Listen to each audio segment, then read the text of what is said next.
Le TP numéro 9. Après pilotage de 0V1, le vérin 1A sort. L'action sur 1S2 provoque alors la sortie de 2A. L'action sur 2S2 provoque la rentrée de 1A. Et l'action sur 1S1 provoquera la rentrée de 2A. Autrement dit, le cycle est le suivant. Sortie de 1A. Une fois que 1A est sorti, sortie de 2A. Une fois que 2A est sorti, rentrée de 1A. Une fois que 1A est rentré, rentrée de 2A. Et fin du cycle. Jusqu'à qu'on réappuie sur la commande manuelle du distributeur 0V1 pour relancer un cycle. On va rajouter une petite contrainte. Ça va être l'impossibilité de relancer un cycle tant que 2A n'a pas fini sa course et tant qu'il n'est pas re-rentré. Donc on va réaliser ça sur Automation Studio. Alors j'ai déjà préparé et positionné mes différents éléments. Donc je vais commencer le raccordement que je vais détailler à chaque étape. Donc la première chose que je vais faire, c'est venir raccorder l'air de puissance, puisque ça change pas, sur mes deux vérins.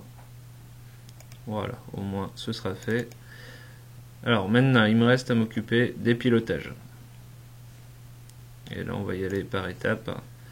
Après pilotage de 0V1, le vérin 1A sort. Donc, autrement dit, quand je pilote 0V1, le vérin 1A sort. Donc quand j'alimente en air cette conduite, ça pilote le distributeur, ce qui permet au vérin 1A de sortir. Mais j'ai rajouté une condition. Je voulais que le vérin 2A soit en position rentrée pour pouvoir relancer un cycle. Donc je vais faire comme tout à l'heure dans un TP précédent. Je vais venir chercher la sortie de 2S1 qui va me permettre de contrôler que 2A est bien rentré. Et alimenter avec 0V1. Voilà. L'action sur un S2 provoque alors la sortie de 2A. Un S2 provoque la sortie de 2A. Je viens chercher la sortie de 1S2.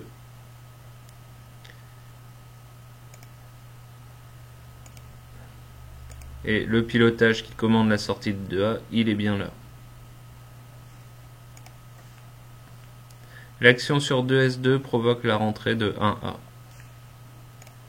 2S2 ici, il doit provoquer la rentrée de 1A. Pour que 1A rentre, il faut que je vienne piloter 1V1 de ce côté. Donc je vais prendre la sortie de 2S2 qui va me piloter la rentrée de 1A. L'action sur 1S1 provoquera la rentrée de 2A. Autrement dit, quand 1A est rentré, il vient actionner 1S1 qui doit provoquer la rentrée de 2A. Donc pour que 2A rentre, il faut que je vienne alimenter mon distributeur 2V1 de ce côté. Donc je vais prendre la sortie de 1S1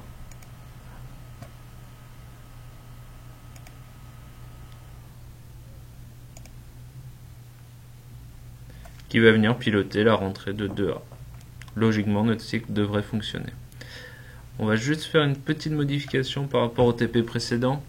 On va plus alimenter directement à partir d'un circuit de commande secondaire, puisque là on va avoir trop de fils et ça va devenir brouillon. Donc je vais prendre le parti d'alimenter chaque capteur directement en air. L'idée c'est simplement de ne pas avoir des fils qui se promènent dans tous les sens. Sachant qu'en réalité ce qu'il aurait fallu faire, c'est prendre la sortie ici et venir la répartir sur mes quatre admissions d'air de mes distributeurs.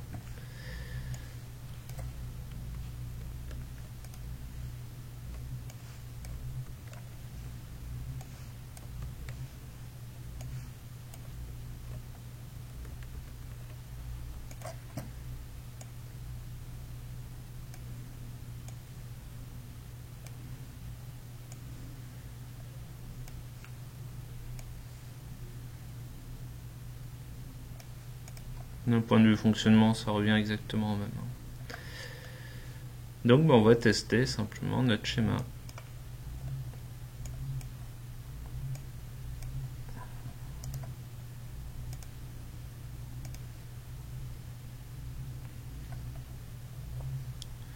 Donc ici, ma conduite de puissance est bien alimentée.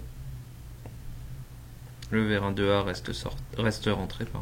1A est rentré aussi. 1S1 est bien actionné. Et 2S1 est bien actionné aussi. Donc si je lance un cycle en appuyant sur 0V1, le distributeur 1A commence à sortir. Il vient actionner 1S2, ce qui provoque la sortie de 2A qui vient actionner 2S2.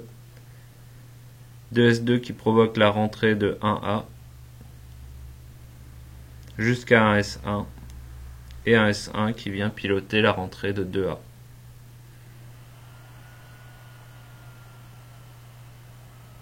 Voilà. Maintenant que 2A est rentré, j'ai à nouveau de l'air dans cette canalisation, ce qui me permet de relancer un nouveau cycle.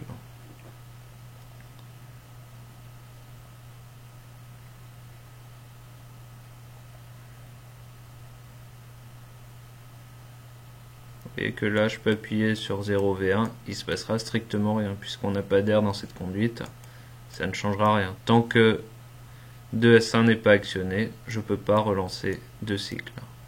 Si on avait alimenté directement en air ici, on aurait pu relancer un cycle en cours.